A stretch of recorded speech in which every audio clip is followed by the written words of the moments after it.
Imagine for a moment that every wish you ever had come true. You wake up tomorrow with perfect health. Every person you love is safe. There are no diseases, no accidents, or grief, or financial worries. Every dream you've ever carried in your heart has already been fulfilled. Every goal has been achieved. Every desire has been satisfied. At first, it sounds like the greatest gift imaginable. After all, most of our lives are spent wanting things. We want success, love, security, recognition, comfort, peace. We imagine that happiness is waiting for us somewhere in the future, just beyond the next achievement, the next relationship, the next victory. But what happens where there are no nexts? What happens when there is nothing left to wish for? This is where the philosopher Schopenhauer offers a fascinating and uncomfortable idea. He argued that human life swings like a pendulum between desire and boredom. When we lack something, we suffer because we want it, and we spend our days longing, striving, and chasing. We imagine that obtaining what we desire will finally bring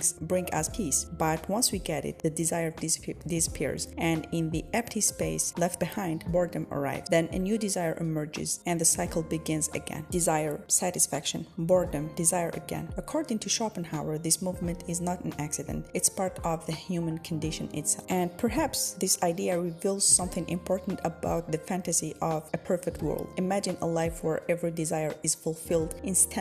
There is no uncertainty or obstacles or waiting, no possibility of failure. For a short time, it might feel wonderful, but eventually, what would motivate you to get out of bed? What would excite you? What would capture your imagination? The strange thing about human beings is that we are not built merely to possess things. We are built to seek them. We are creatures of longing. The anticipation of a conversation can sometimes be more exciting than the conversation itself. The dream of a place can sometimes occupy our imagination more powerfully than finally arriving there. The possibility of something often carries more emotional weight than the permanent possession. This does not mean suffering is good. It does not mean that disease, loss, or tragedy are necessary blessings.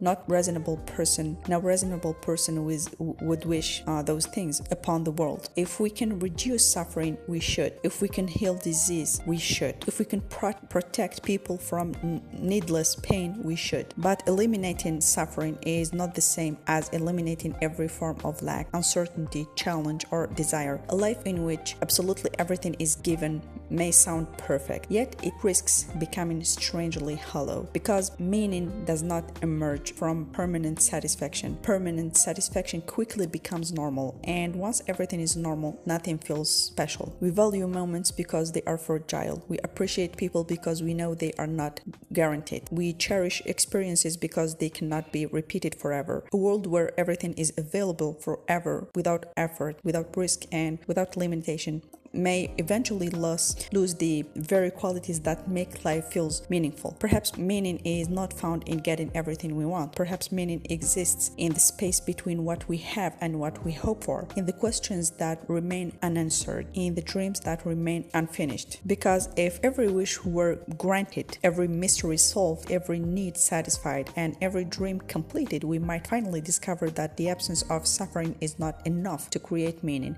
and that a life with nothing left to desire may be more or far closer to boredom than to paradise.